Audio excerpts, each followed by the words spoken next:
Hi guys, panoorin natin tong video guys. So ngayon guys, magluluto pala ako ng squid.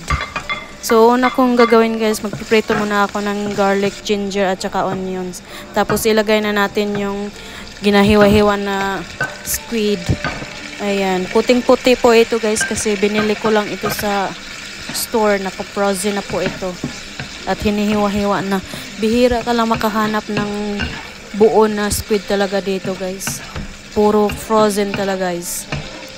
Ayan, hindi na yan ito itim guys.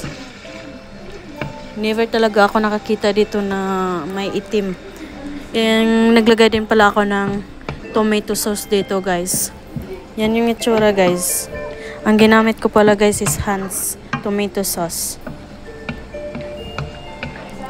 Tapos hinahalo ko lang ito ng mabuti guys. Ayan.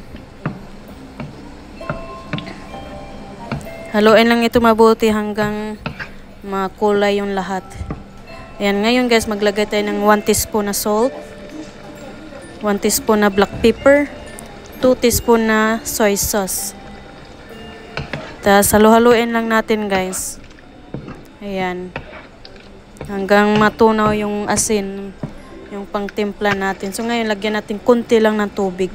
Konti lang guys kasi sobrang latik. So lagyan na natin konting tubig. Ayan. Ano pala ito siya guys? Para siyang sardinas. Pero squid. Ganyan lang siya guys.